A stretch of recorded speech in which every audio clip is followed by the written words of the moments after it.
بسم اللہ الرحمن الرحیم۔ السلام علیکم ورحمۃ اللہ۔ میری دعا ہے کہ اللہ پاک آپ کو صحت تندرستی والی لمبی زندگی دے۔ میرے پیارے بہن بھائیوں، آج کی ویڈیو ہماری ہے سردیوں کی سوغات مونگ پھلی پر، جسے ہم پینٹ بھی کہتے ہیں۔ آج کی اس ویڈیو میں مونگ پھلی کے طبی فوائد بتائے جائیں گے اور نقصان بھی، اور کون سے لوگ مونگ پھلی کا استعمال نہیں کر سکتے۔ مونگ پھلی ایک ایسا ڈرائی فروٹ ہے جو غذائی اجزاء سے بھرپور ہے۔ اس میں calcium, magnesium, vitamin E, copper اور زنک سمیت بے شمار قیمتی اجزاء پائے جاتے ہیں۔ آپ مونگ پھلی کو غریب کا بادام بھی کہہ سکتے ہیں۔ مونگ پھلی کا سب سے بڑا اور پہلا طبی فائدہ یہ ہے کہ اس سے دل کی صحت بہتر ہوتی ہے۔ یہ کولیسٹرول کو کم کرتی ہے۔ یہ خون کی نالیوں کو سکڑنے سے بچاتی ہے۔ مونگ پھلی کا دوسرا بڑا فائدہ یہ ہے کہ اس سے موٹاپا کم ہوتا ہے۔ اگر آپ مناسب مقدار میں مونگ پھلی کا استعمال کریں گے تو اس سے موٹاپا کم ہوگا۔ مونگ پھلی سے آپ کا پیٹ بھرا بھرا محسوس ہوگا، جس کے نتیجہ میں آپ کم کھانا کھائیں گے۔ آپ کا موٹاپا بھی کم ہوگا اور آپ کو کمزوری بھی نہیں ہوگی۔ مونگ پھلی کا تیسرا بڑا طبی فائدہ یہ ہے کہ دماغی طاقت میں اضافہ کرتی ہے۔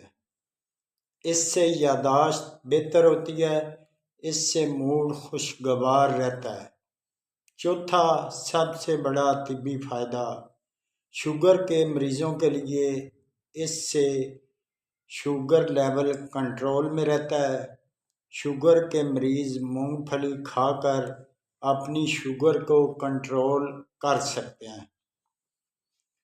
مونگ پھلی کھانے سے آپ کی ہڈیاں اور پٹھے بھی مضبوط ہوتے ہیں۔ مونگ پھلی جلد کے لیے بہت اچھی ہے۔ مونگ پھلی ایک بہترین اینٹی آکسیڈنٹ ہے جو جھریاں بننے کے عمل کو کم کرتی ہے اور جلد کو چمکدار اور صاف کرتی ہے۔ اب بات کرتے ہیں کون سے لوگ مونگ پھلی کا استعمال نہیں کر سکتے۔ حاملہ خواتین مونگ پھلی کا استعمال نہیں کر سکتی، اور جو دمے کے، کھانسی کے، سانس کے مریض ہیں، جن کے معدے میں السر ہے، معدے میں تیزابیت ہے، وہ لوگ مونگ پھلی کا استعمال نہیں کر سکتے۔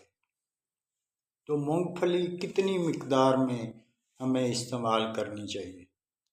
کم از کم روزانہ ایک مٹھی مقدار میں مونگ پھلی کا استعمال کر سکتے ہیں۔ مونگ پھلی کے مزاج کا یہ جو عمل ہے وہ خشک گرم ہوتا ہے۔ مونگ پھلی کھانے کے بعد آپ دودھ کا استعمال بھی کر سکتے ہیں، کیونکہ یہ خشک گرم مزاج کی ہوتی ہے، اور اس کے بعد آپ دودھ کا بھی استعمال کر سکتے ہیں۔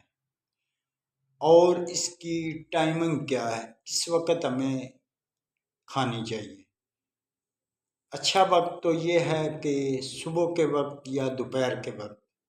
اگر رات کو استعمال کریں تو سونے سے کم از کم 1.5-2 گھنٹہ پہلے استعمال کر سکتے ہیں۔ اچھی ویڈیو آگے شیئر کرنا بھی صدقہ جاریہ ہے۔ دعاؤں میں یاد رکھنا۔ جزاکم اللہ خیر۔